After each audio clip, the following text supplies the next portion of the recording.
Hey everybody, welcome back to another Pitching Ninja's Filthiest Pitches of the Day. Before we get started, do me a favor and do yourself a favor and hit that subscribe button.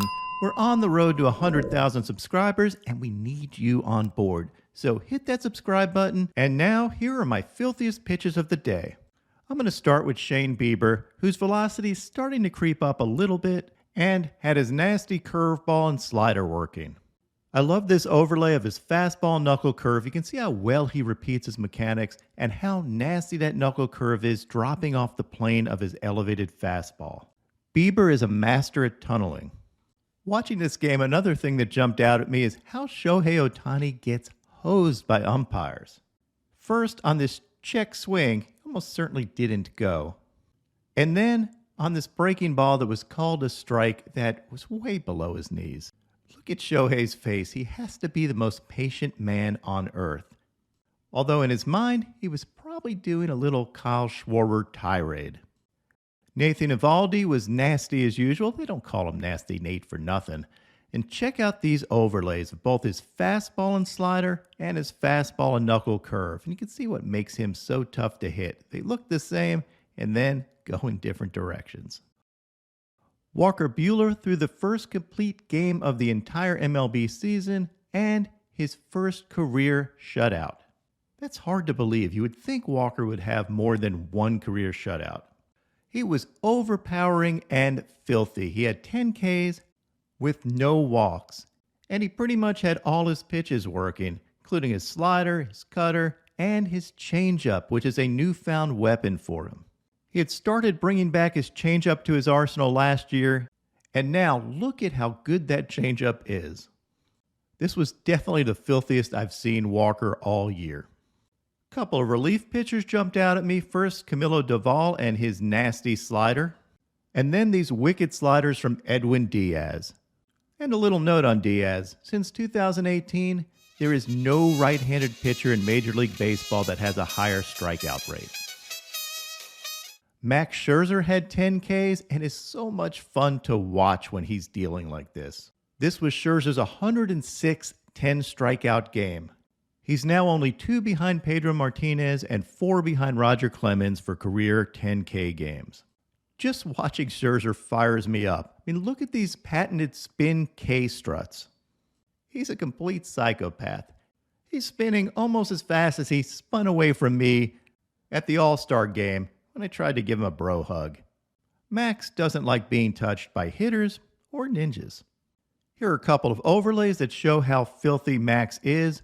Here's a fastball and dead zone cutter. I call it a dead zone cutter because it gets in the dead zone of a left-handed hitter's swing.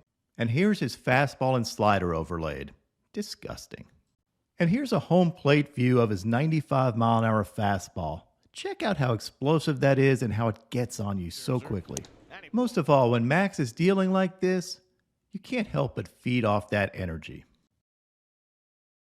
But my filthiest pitcher of the day was Corbin Burnes. Burnes had an MLB season-high 26 swings and misses in this game and had 11 Ks in 6 2/3 innings. But more importantly, he looks like a modern-day Greg Maddux. That is, a Greg Maddux with about 10 miles an hour extra velo. And I don't say that lightly. Watching Corbin Burnes pitch is like watching an artist work. I mean, look at these cutters. Just perfection. And then watch this cutter and sinker overlay. These are pitches going 94 and 96 miles an hour. They come out of the same tunnel and then end up in different time zones. And then I'll add in Corbin Burnes' curveball, which is actually his hardest pitch to hit. He's only given up 1 hit off his curveball all season, and he had a .069 batting average against last year on his curveball. But look at this triangle of death that is formed with his cutter, his sinker, and his curveball. Ridiculous. And I really love this next overlay, which shows the art that is Corbin Burnes' pitching. Here's a 95-mile-an-hour backdoor cutter and a 98-mile-an-hour sinker. You can see these pitches look the exact same, and that cutter just breaks into the zone, and the sinker just breaks out of the zone, both of them getting swings and misses. This precision is pure artwork. If I ever have my own pitching museum, this overlay would be in it. And again, when I compare Burnes to Maddux, Burnes also has an extremely low walk rate, about 2.1 per 9 this year and 1.8 last year, and has a Maddux-like about 6-to-1 strikeout to walk ratio over the last 2 seasons. I absolutely love watching Corbin Burnes pitch, and you should too.